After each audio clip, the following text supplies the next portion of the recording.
সিলেটে একটি রিসোর্টে ঘুরতে আসা ৮ তরুণ-তরুণীকে আটকের পর অসামাজিক কার্যকলাপের অভিযোগ এনে কাজী ডেকে বিয়ে পড়িয়ে দিয়েছেন স্থানীয় লোকজন। এই সময় রিসোর্টের একটি অংশে অগ্নিসংযোগ করা হয়। ১৯ জানুয়ারি দুপুরে মোগলাবাজার থানা এলাকার রিজেন্ট পার্ক রিসোর্টে এ ঘটনা ঘটে। বিকালে কর্তৃপক্ষ সামাজিক যোগাযোগ মাধ্যমে এক ঘোষণায় রিসোর্টটি অনির্দিষ্টকালের জন্য বন্ধ ঘোষণা করে দেয়।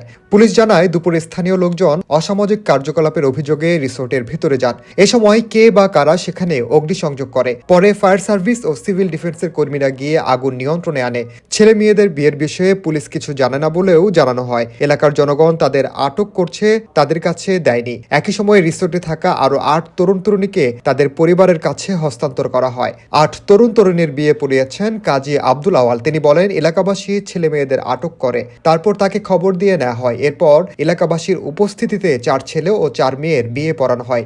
এর মধ্যে ৩টি বিয়ের দেনমোহর ১০ লাখ, আরেকটি দেনমোহর ১২ লাখ টাকা ধরা হয়। এসব ছেলে মেয়ে সিলেটের বিভিন্ন এলাকার বাসিন্দা বলে জানা গেছে।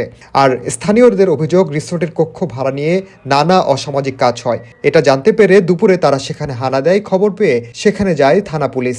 এরপর এলাকার মুরব্বীরা তাদের অভিভাবকদের খবর দেয়। পরে ৮ তরুণ তরুণীর বিয়ে পড়ানো হয়।